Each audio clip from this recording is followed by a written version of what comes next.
d'être là aujourd'hui au milieu de vous.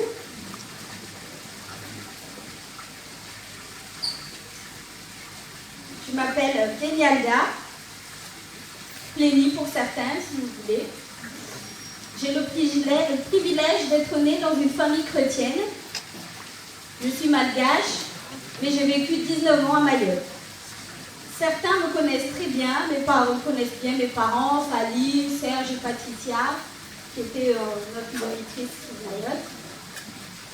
Je me tiens devant vous aujourd'hui pour vous témoigner ma foi et que enfin j'ai décidé de suivre Jésus.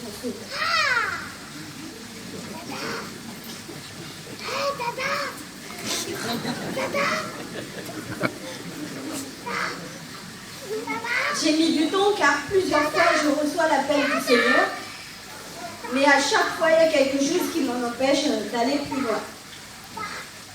Malgré que Dieu était toujours là pour moi, pour ma famille, il a toujours été là, il nous a comblés de joie, d'amour, même de miracles. Mais en 2007, après la lumière de Pâques ici sur La Réunion, j'étais bénie et quand je suis rentrée sur Mayotte, le dimanche d'après, j'ai rempli ma fiche d'engagement au baptême. Mais pour le rendre, c'était plus difficile que je l'imaginais. J'étais plus dans le monde qu'avec Jésus. Ensuite, le temps passe. Je venais au culte le dimanche, les réunions de jeunes, mais ma tête était ailleurs. Je suivais mes parents et l'ambiance des chants me plaisait bien. Mes parents, tous les soirs, pendant la réunion familiale à la maison, priaient pour nous, les 8 filles. Oui, nous sommes 8 filles. Papa est complet. Mes parents priaient pour chacun de nous, ils récitaient nos prénoms. Mais moi, je regardais ma mère de travers et je lui disais, j'aime bien ma vie, pourquoi tu pries pour moi? Mais Dieu a un plan pour ses enfants. Et en 2010, je reviens encore pour la lumière de Pâques.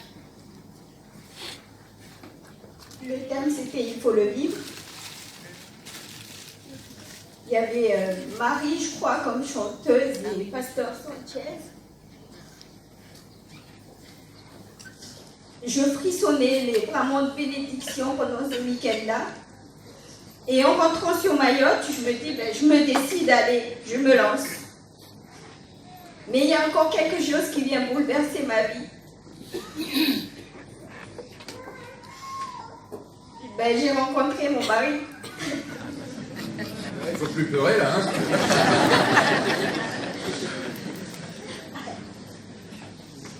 Un homme formidable, mais j'étais amoureuse. J'ai pas pu attendre et quelques mois après, je suis allée vivre avec lui. Mais mon désir de servir le Seigneur était toujours là. Mais l'amour en aveugle, comme on dit. On s'est mariés en 2013 jusqu'à ce jour, il est à mes côtés. Merci Seigneur, car il a dit dans Deutéronome chapitre 4, verset 31, « Car l'Éternel ton Dieu est un Dieu de miséricorde qui ne t'abandonnera point et ne te détruira point. » Mais le temps passe très vite. Et pourquoi me baptiser ici à La Réunion? Je ne sais même pas pourquoi. Mais Dieu conduit toutes choses. Et un jour, j'ai croisé une amie au CHM, une sœur de la mission, au CHU, pardon. Elle était en train d'écouter Radio Vie. Et de suite, le courant passe entre nous, on discute. Elle m'a rendu son témoignage.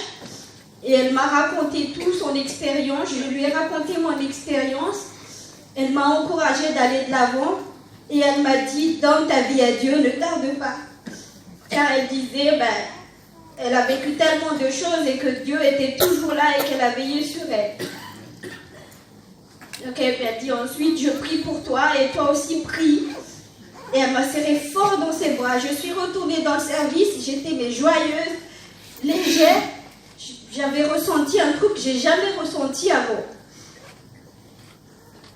Mais tout ça pour vous dire que sans ces personnes-là, sans mes parents, sans mes sœurs, sans Fali et Nourou, et sans ma famille, pour leur soutien, je ne serais pas là.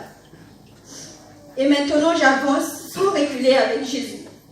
J'ai plus peur car Dieu me guide mes pas. Merci car il n'a pas cessé d'agir dans ma vie. Merci Seigneur. Amen.